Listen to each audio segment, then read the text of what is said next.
1,40,00,000-এরও বেশি মানুষের অকাল মৃত্যু ঘটতে পারে।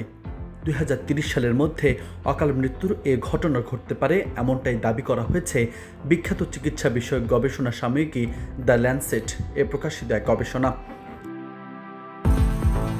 মঙ্গলবার এক প্রতিবেদনে এই তথ্য জানিয়েছে বার্তা সংস্থা রয়টার্স। যুক্তরাষ্ট্রের আন্তর্জাতিক উন্নয়ন সংস্থা USAID-এর তহবিলে ব্যাপক কাটছাঁট এবং সংস্থাটি ভেঙে দেওয়ার সম্ভাব্য পরিকল্পনার ফলে 2030 সালের মধ্যে 1,40,00,000-এরও বেশি মানুষের অকাল মৃত্যু ঘটতে পারে। গত 2 দশকে USAID সাপোর্টে প্রোগ্রামগুলো বিশ্বজুড়ে প্রায় 9,10,00,000 প্রাণ বাঁচিয়েছে, যার মধ্যে 30 মিলিয়ন শিশুও ছিল। গবেষকরা বলছেন, বর্তমান বাজেট কমানো ও সংস্থাটি বিলুপ্তির পথে এগুলে 2025 থেকে 2030 সালের মধ্যে 1,40,00,000-এরও বেশি মানুষের মৃত্যু হতে পারে। এর মধ্যে 45,00,000-এরও বেশি শিশু থাকবে।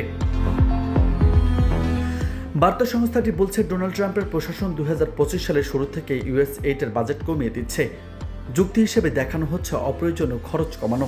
তবে মানবাধিকার কর্মী এবং স্বাস্থ্য বিশেষজ্ঞরা বারবার সতর্ক করে বলছেন, এই তহবিলে বহু দরিদ্র ও মধ্যম আয়ের দেশে, বিশেষ করে আফ্রিকান অঞ্চলে স্বাস্থ্য ব্যবস্থার জন্য অবিচ্ছেদ্য বিষয় ছিল।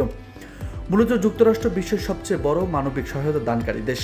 জাতিসংঘের হিসাব অনুযায়ী বিশ্বের মানবিক তহবিলের 38% দেয় যুক্তরাষ্ট্র। শুধু গত বছরে $100 বিলিয়ন বিদেশি সাহায্য দিয়েছে, যার অর্ধেকের বেশি গেছে USAID-এর মাধ্যমে।